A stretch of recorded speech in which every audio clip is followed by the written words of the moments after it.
Jeff, nice to meet you, and welcome to Sombrerete and welcome to the Tecnológico. I would like to ask you, what would be the message for the community here in the Tecnológico? I would say two things. First, it's not as difficult as people think to become entrepreneurs. There's a lot of misinformation. So people think I have to be rich or I have to live in the United States. This is not true.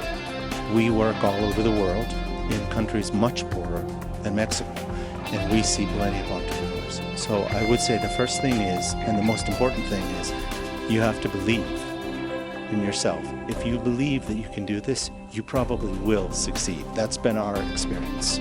The second thing I would say is, because funding is such an important part of it, there are sources of funding. Most people aren't aware of these sources. So part of my job is to put these people, these potential entrepreneurs, in touch with people who can provide funds. You've perceived from the people you have today in the conference, I'm talking about the attitude. Do you think they really have the open mind to realize that it's not that hard, as you say? That's a great question. I do not think that most people have that attitude.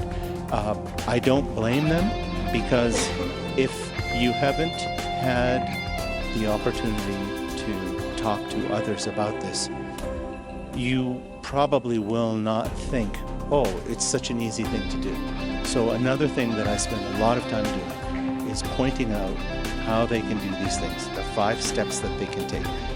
But I do think it's very difficult for most people outside of a place like Boston or New York to think that, yes, I can do this. But again, our investigations, our experience and research has shown that an entrepreneur is just as likely to come from Sombrerete as to come from New York or Boston. Okay, and a final question. What would be the recommendation you can give to the teachers and the whole community here in the Tecnológico?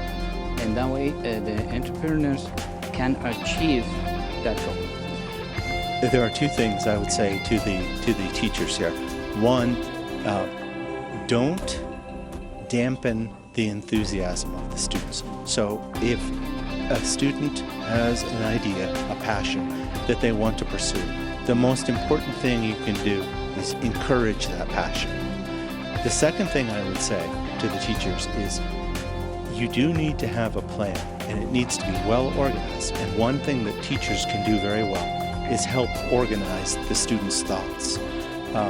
Most successful entrepreneurs I know did have mentors, and their mentors usually were teachers, people who gave them the encouragement. Yeah, I think it's the most important thing is to remember that even in Sombrerete, you don't need to have all the technology, all the money right away. I mean, when I worked in Bolivia, I had literally nothing. And you can do the same thing here.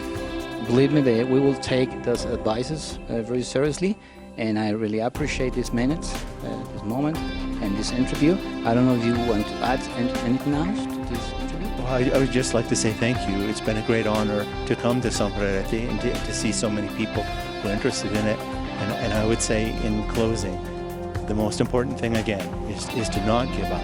It is to not think that because you can't find something right away that you won't have success. I think anyone in this room could, if they wanted to, become an entrepreneur. It's really up to them. Great.